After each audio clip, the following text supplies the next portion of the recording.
एकच विषय घेऊन आला की आदिवासीमध्ये जे कोणी घुसखोरी करत आहे त्या घुसखोरीचं नेतृत्व या भागाचे लोकप्रिय आमदार भीमराव केराम साहेब हे एकमताने करतील. त्याच्यासोबत संपूर्ण लोकांनी कुठलाही विचार न करता पुढील जे शेवटची लढाई ते शेवटच्या लढाईपर्यंत आपण राहिलं पाहिजे एवढं तुम्हाला एक सांगतो. त्यानंतर मी काही लोकांचा आपण निषेध केला पाहिजे ते बाबा कोळीकर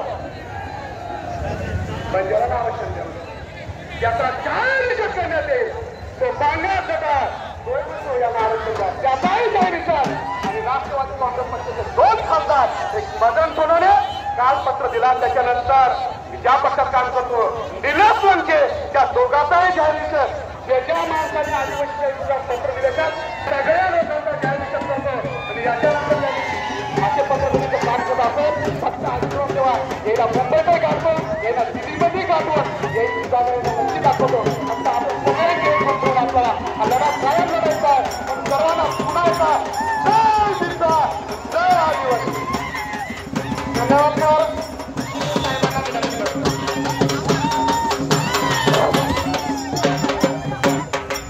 या बाजूला थांबलेल्या महिला आहेत आपण जागेवर बसून जायचं आहे. महिला डाव्या बाजूला असलेल्या जागेवर बसून घ्यायचं आहे. पाठीमागे जे बांधव आहेत त्यांनाही या मोर्चाचा आनंद घ्यायचा आहे सहभागी व्हायचं आहे आणि आपल्याला हे आरक्षण अबाधित ठेवायचं आहे.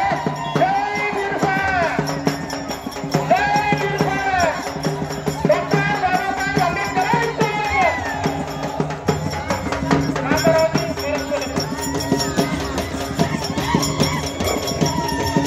महामानव डॉक्टर बाबासाहेब आंबेडकर धरती आबा भगवान बिरसा मुंडा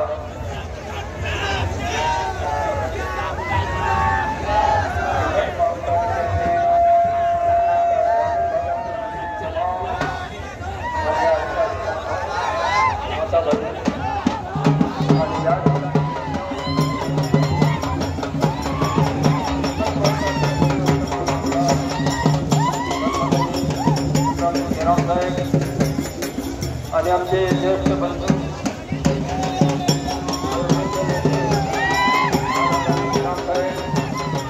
या ठिकाणी उपस्थित असलेले आणि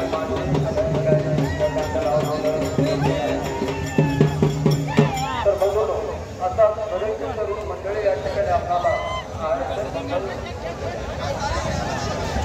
आरक्षण आरक्षण आरक्षण हे सतत स्वप्नात देखील आरक्षण आपल्या लक्षात येते प्रत्येक समाजात.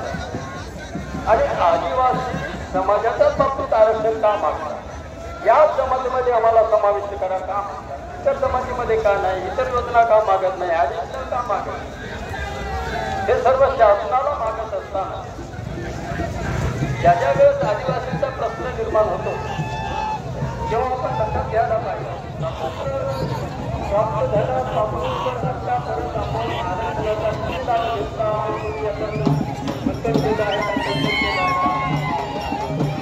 अनेक आदिवासी समाज पूर्णपणे जागा झालेला जो काही आरक्षण करत आहे ते सुद्धा 70% आरक्षण त्यांच्या हातून पडत नाही. आणि मिळत आहे तर घुसखोरी करणाऱ्यांना बोगस आदिवासींना आणि त्यांच्यासाठी आपला जवळपास या तालुक्यामध्ये केराम साहेबांच्या नेतृत्वाखाली आणि सर्वांचे नानावरचे केराम साहेब आणि जो काही या ठिकाणी आमचे ज्येष्ठ मंडळी आहे त्यांच्या नेतृत्वाखाली सातत्याने आपण लढा देत आहोत. आणि प्रत्येक लढ्यामध्ये आपण काही प्रमाणात करतो. आता मागे आपण बघितलं आहे आज आरक्षण मागत असताना कितीतरी पदे रिक्त आहे. अनेक आमचे नेते मंडळी त्या ठिकाणी कटाक्षाने मागणी करतात आणि पदं भरा रिक्त जागा भरा अनुकंपा भरा ह्या सगळ्या सगळ्याच असतानाही बघा